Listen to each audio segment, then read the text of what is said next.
Hello everyone, जय हिंद, नमस्कार, welcome you all to mission competition. आप सभी का स्वागत है मिशन कंपटीशन रूम में। सबसे पहले आप सभी को राधे राधे, जय श्री राम। सो फ्रेंड्स, देखिए, आचार संहिता लागू हो गया था 15 मार्च को, ठीक है। 15 मार्च को जब आचार संहिता लागू हुआ, उससे पहले तक ये कहा जा रहा था बिहार से सीजल 4 का बहाली कभी भी आ सकता है, ठीक है। देखिए, आ भी जाता, लेकिन चीज़ें चेंज हुई। 2-3 कारण था। पहला कारण देखिए, पॉलिटिकल ड्रामा जो हुआ बिहार में, आप सभी जान रहे हैं। सेकंड रीज़न जो इम्पॉर्टेंट था कि रोस्टर क्लियर हो गया था, लेकिन रोस्टर जो क्लियर हुआ था वो रोस्टर पुराना वाला जो रिजर्वेशन पूरा पॉलिसी था उस हिसाब से था, न्यू रिजर्वेशन पॉलिसी के हिसाब से नहीं था। इस वजह से रोस्टर को क्या किया गया, रिटर्न किया गया, ठीक है। और कहा गया कि नया वाला जो आपका जो रिजर्वेशन पॉलिसी है उस हिसाब से सब कुछ करके दीजिए। अब दोबारा से रोस्टर नया वाला बन गया है और नया वाला रोस्टर अब जो है विभाग को सुपुर्द कर दिया गया है। बहुत जल्द इसके ऊपर में आपको नोटिफिकेशन जो है देखने मिल जाएगा, ठीक है। उससे पहले आपका जो है सेकंड इंटर लेवल वाला जो एग्ज़ाम डेट है वो अनाउंस किया जाएगा। एग्ज़ाम डेट के बाद जो है इसका नोटिफिकेशन आ सकता है। इसका नोटिफिकेशन अगर हम बात कर ले, देखिएगा, जुलाई टू अगस्त, जुलाई लास्ट टू अगस्त के आसपास में जो है इसका प्रोबेबल चांस है आ सकता है। उससे पहले कोई चांस नहीं है, या हो सकता है उससे भी थोड़ा सा एक्सटेंड हो जाए। बट बिफोर दैट सीधी सी बात है, प्रिपरेशन करना काफ़ी इंपॉर्टेंट है। तो इसी क्रम में देखिए, बिहार से सीजीएल 4 के लिए क्या इंपॉर्टेंट बुक्स आपके लिए हो सकती हैं, रिसोर्सेज कौन कौन से आप इस्तेमाल कर सकते हैं और कौन कौन से आपको करने चाहिए, इसके ऊपर ये इंपॉर्टेंट वीडियो आपके लिए, ठीक है। तो चलिए, सबसे पहले हम लोग बात करते हैं करंट अफेयर्स का। देखिए, करंट अफेयर्स आप सभी अभी करेंटली पढ़ रहे होंगे अलग अलग डिफरेंट एग्जाम्स के लिए। जैसे कि जो लोग बीपीएससी की प्रिपरेशन कर रहे होंगे बीपीएससी के लिए पढ़ रहे होंगे, दरोगा की प्रिपरेशन करने वाले दरोगा के लिए पढ़ रहे होंगे, ठीक है। और जो सेकंड इंटर लेवल वाले हैं वो उसके लिए पढ़ रहे होंगे। यानी करंट अफेयर्स आप सभी लोग पढ़ रहे हैं। अब देखिए, करंट अफेयर्स जो है, करंट अफेयर्स आपसे काफ़ी नॉर्मल टाइप का यहाँ पे करंट अफेयर्स पूछा जाता है। करंट अफेयर्स ऐसा कुछ नहीं होता, बहुत वास्ट होता है। वास्ट करंट अफेयर्स अब आपसे बीपीएससी में पूछने लगा है। बीपीएससी में थोड़ा सा डेप्थ में जाके आपको करंट अफेयर्स पढ़ना पड़ता है।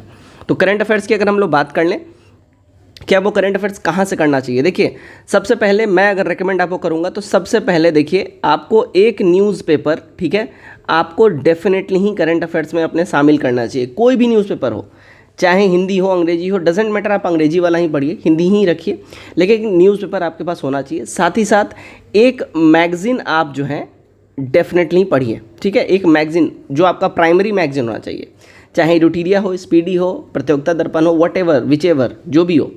उसके साथ साथ एक और मैगज़ीन रखिए। इसलिए मैं बोल रहा हूँ क्योंकि देखिए, इसका जो नेचर ऑफ एग्जामिनेशन है वो एमसीक्यू बेस्ड का होता है, ठीक है, एमसीक्यू टाइप्स का होता है। तो आपके पास जब 2 मैगज़ीन रहेगा और हर एक मैगज़ीन में लगभग 700-750-800 के आसपास एमसीक्यूज़ होते हैं। जब दोनों मैगज़ीन से आप एमसीक्यूज़ करेंगे तो आपके एमसीक्यूज़ लगभग 1500 प्लस जब हो जाएंगे, और उसको रिवीजन जब 2-3 बार आप कर लीजिएगा, आपका करंट अफेयर्स बहुत ज़बरदस्त हो जाएगा। लेकिन न्यूज़पेपर आपका पढ़ना बहुत इंपॉर्टेंट है, आप इसके साथ जा सकते हैं। सेकंड, बहुत लोग जो हैं शायद ये हार्ड कॉपी या पेपर या बुक में थोड़ा इंटरेस्ट कम लेते हैं। उनके लिए देखिए, यूट्यूब पे काफ़ी ज़्यादा ही चैनल्स हैं, ठीक है। यूट्यूब पे काफ़ी चैनल्स हैं जो कि प्रोवाइड कराते हैं डेली करंट अफेयर्स, ठीक है। अब मैं किसी एक चैनल का नाम यहाँ पे नहीं लूँगा, तो यूट्यूब पे आप जाके खुद से देख सकते हैं। काफ़ी सारे ऐसे चैनल हैं जो कि डेली करंट अफेयर्स जो हैं आपके लिए लाते हैं। तो डेली करंट अफेयर्स के लिए आप कोई भी एक चैनल को, किसी भी एक चैनल को, फिर से ध्यान रखिएगा, मल्टीपल चैनल नहीं फॉलो करना है, किसी भी एक चैनल फॉलो करना है, उसको रेगुलरली फॉलो करना है। देख लीजिएगा कौन सा चैनल डेली बेसिस पे करंट अफेयर्स देता है, उसको आप रेगुलरली फॉलो करिए, ठीक है। इसके अलावा ध्यान रखिएगा, अब जनरल स्टडीज़ की अगर हम लोग बात करें तो जनरल स्टडीज़ के लिए देखिए, अगर हम बात कर ले तो 2 किताबें हर किसी के पास कॉमन होती हैं। पहला है क्राउन, ठीक है, और फिर है लूसेंट। ये 2 किताबें कॉमन होती हैं हर किसी के पास में। अब यहाँ ध्यान रखिएगा, आपके पास जो एक बुक है, यानी कि बेसिकली गाइड बुक बोल लीजिए, या तो क्राउन होना चाहिए या लूसेंट होना चाहिए, दोनों में से कोई एक होना चाहिए। और इसी में से आपको यहाँ जो जनरल स्टडीज़ पे आपको फोकस करना है। अब ध्यान रखिए, यहाँ पे आपको कोई भी जो एक है ना स्टैंडर्ड बुक के तरफ नहीं जाना है। आजकल एक मैं चलन देख रहा हूँ, स्टैंडर्ड बुक सब हल्ला करते रहते हैं। तो स्टैंडर्ड बुक जो है आपको सीजीएल 4 के लिए नहीं करना है। स्टैंडर्ड बुक पे जो आप फोकस करिएगा वो बीपीएससी के लिए करिएगा। इसके लिए केवल आपको गाइड बुक ही देखना है, केवल और केवल गाइड बुक। तो गाइड बुक में आप या तो क्राउन फॉलो करिए या लूसेंट फॉलो करिए। इसके अलावा देखिएगा एनसीईआरटी का आता है सार संग्रह, ठीक है, महेश बर्णवाल का एनसीईआरटी सार संग्रह आता है। तो एनसीईआरटी का सार संग्रह जो है आप इसको भी फॉलो कर सकते हैं, महेश बर्णवाल का, राइटर का नाम है महेश बर्णवाल, ठीक है। ये बेहतरीन किताब है, वन लाइनर बुक है, आप इसके साथ जा सकते हैं और ये आपको बेस्ट रिजल्ट देगा। अब जनरल स्टडीज़ में आपको देखना क्या क्या है ये देखिएगा। जनरल स्टडीज़ में आपको फोकस क्या करना है प्राइमरीली, तो उसमें आपको हिस्ट्री फोकस करना है, ठीक है। हिस्ट्री के अलावा आपको उसमें पॉलिटी फोकस करना है, पॉलिटी के अलावा उसके बाद आपको वहाँ पे ज्योग्राफी फोकस करना है, ठीक है, राइट। और ज्योग्राफी के साथ साथ हिस्ट्री हो गया, पॉलिटी हो गया, ज्योग्राफी होगा, और इकोनॉमिक्स का भी थोड़ा सा पोर्शन रहता है तो इकोनॉमिक्स फोकस कर लीजिएगा। पॉलिटी में प्राइमरीली आप फोकस करेंगे पंचायती राज पे, ध्यान रखिएगा पंचायती राज काफ़ी इंपॉर्टेंट है, तो इसमें पंचायती राज जो है आप इस पे फोकस करेंगे, ये बहुत इंपॉर्टेंट है। पंचायती राज आपका एकदम क्लियर होना चाहिए अच्छे से, राइट। और हिस्ट्री की अगर हम बात कर लें तो हिस्ट्री में आप देखिए अगर आपके पास प्रीवियस ईयर कहीं से पेपर क्वेश्चन मिल जाता है आप उसको देखिए, और हिस्ट्री में किस टाइप के क्वेश्चन पूछे जा रहे हैं आप उस हिसाब से अपने प्रिपरेशन को धार दे सकते हैं।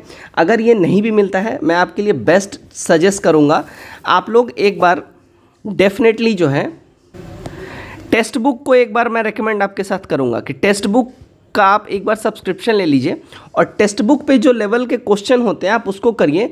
वहाँ से आपको किस टाइप का क्वेश्चन सब पूछने वाला है या आएगा आपको एक आइडिया लग जाएगा, और साथ ही साथ आपका जो है टेक्स्ट बुक लेने के बाद आपका बेस्ट जो है प्रैक्टिस भी हो जाएगा।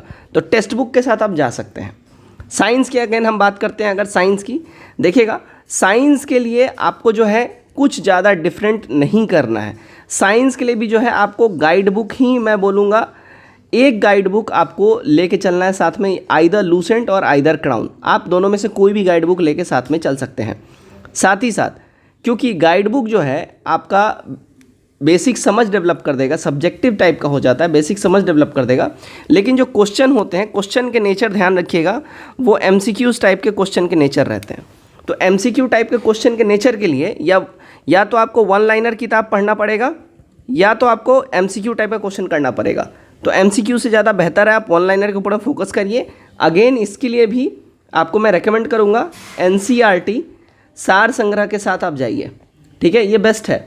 एनसीईआरटी सार संग्रह के साथ आप जा सकते हैं, राइट। इसके साथ साथ अगर आप चाहें अलग से तो इसके साथ साथ आप स्पीडी जो साइंस आता है, स्पीडी साइंस रेलवे का, इसको भी आप रेकमेंड कर सकते हैं। साथ ही साथ अगर आपको मान लीजिए समझने में काफ़ी दिक्कत हो रहा है, क्योंकि साइंस काफ़ी पेचीदा सब्जेक्ट होता है, समझने में काफ़ी दिक्कत होता है, तो उसके लिए कोई भी एक यूट्यूब चैनल पकड़िए जहाँ पे साइंस के अच्छे एजुकेटर हों, अच्छे टीचर हों और वो साइंस के कॉन्सेप्ट को काफ़ी ईजिली समझाते हों, उस चैनल को आप लोग फॉलो करिए। ध्यान रखिएगा आप लोग अपने मन से ही कोई चैनल फॉलो करिएगा, किसी को बताने में मत करिएगा, क्योंकि हर एक टीचर का पढ़ाने का समझाने का तरीका अलग होता है। तो हो सकता है अगर मैं कोई टीचर आपको बोलूं तो हो सकता है उनका पढ़ाने का तरीका टफ़ आपको लगे, आपको समझ में ना आए, और आपको शायद कोई अलग टीचर समझ में आए। मतलब है सिर्फ समझने से, तो आप अपने हिसाब से ही टीचर को देखिए, सेलेक्ट करिए और यूट्यूब पे उनको ही फॉलो करिए, रेगुलर फॉलो करिए किसी एक टीचर को, right. Next and last mathematics की बात कर लेते हैं। देखिए मैथमेटिक्स की अगर हम बात कर लें, मैथमेटिक्स अगेन आपको बहुत सारी चीज़ें नहीं करनी है। मैथमेटिक्स के लिए सबसे पहले मैं आपको एक चीज़ बोलूँगा, देखिए यूट्यूब पे, क्योंकि हम लोग फ्री रिसोर्सेज की बात कर रहे हैं, यूट्यूब पे किसी भी एक टीचर को आप फॉलो करिए मैथ के लिए, जिनका मैथ आपको समझ आए। कोई भी टीचर हो सकते हैं, ABCD EFGH कोई भी टीचर हो सकते हैं, ध्यान रखिएगा। सेकंड चीज़ ध्यान रखिएगा, उनको जो आप फॉलो करिएगा उनको रेगुलरली फॉलो करिए, रेगुलरली, है ना। टीचर आपको बदल बदल के नहीं पढ़ना है, आपको किसी एक टीचर पर ट्रस्ट करना होगा, राइट।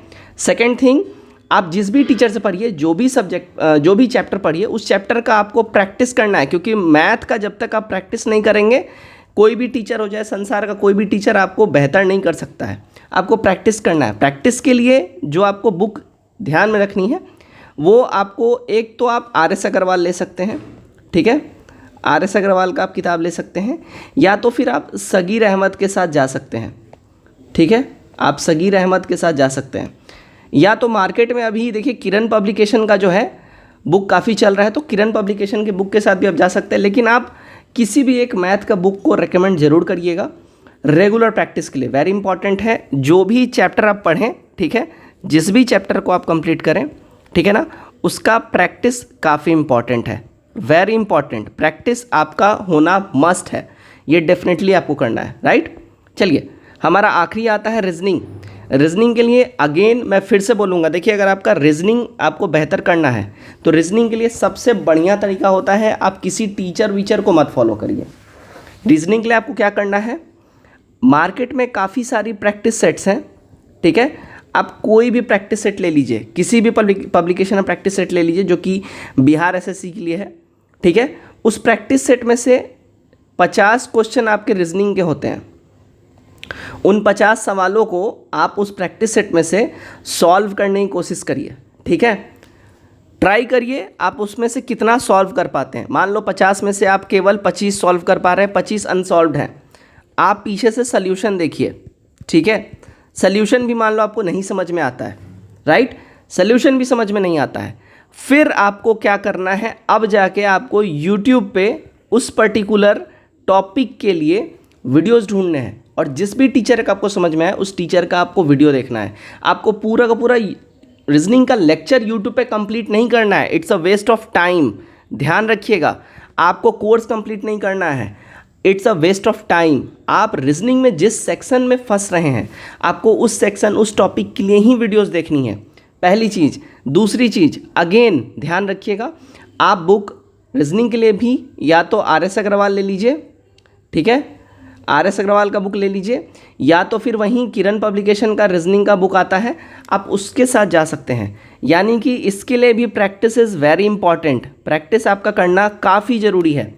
अगर आप प्रैक्टिस नहीं करेंगे तो आपका रीजनिंग सही नहीं होगा। और रीजनिंग में ध्यान रखिएगा, आपको एम करना है 50 आउट ऑफ 48 आपको ज़रूर आना चाहिए, तब आप रेस में रहेंगे, ठीक है। ये मत सोचिएगा 45-46 आप ला रहे हैं तो आप रेस में हैं, नहीं, 45-46 सब लाएंगे। आपको सबसे बेहतर बनना है तो आपको 46 प्लस लेके आना होगा, आइदर 47, 48, राइट। तो ये चीज़ ध्यान में रखिएगा। अब बात कर लेते हैं, देखिएगा अगर हम बात करते हैं कि मार्किंग कैसे कैसे रहता है, तो देखिएगा 150 क्वेश्चन आपको रहेंगे, ठीक है, 150 नंबर का रहता है। अब कैसे कैसे रहता है, देखिए 50 नंबर का होता है आपका रीजनिंग, ठीक है, उसके बाद 50 नंबर का आपका अगर हम बात कर ले वो होता है GS, 25 नंबर का होता है मैथ, और 25 नंबर का होता है आपके साथ साइंस। तो ये 4 सेक्शन में अपना पूरा सब कुछ बटा होता है। तो जो डिसाइडर आपके लिए होता है वो होता है, देखिए, रीजनिंग, मैथ और साइंस। GS जितना आप सही करेंगे उतना ही दूसरा भी सही करेगा। GS में आप ज़्यादा से ज़्यादा 2-4 नंबर का ही एज ले सकते हैं, लेकिन मैथ, रीजनिंग अगर आपने बेहतरीन कर लिया तो यही आपका रिजल्ट डिसाइड करेगा, ठीक है। तो ध्यान रखिएगा इस बात का। आई होप ये जो बुक और रिसोर्सेज की वीडियो है जो मैंने आपके साथ शेयर किया, आई होप आपको ये वीडियो काफ़ी पसंद आया होगा और ये आपके काफ़ी काम का होगा। वीडियो कैसा लगा कमेंट करके जरूर बताइएगा, और वीडियो को अपने फ्रेंड्स दोस्तों के साथ शेयर जरूर करिएगा। जय हिंद।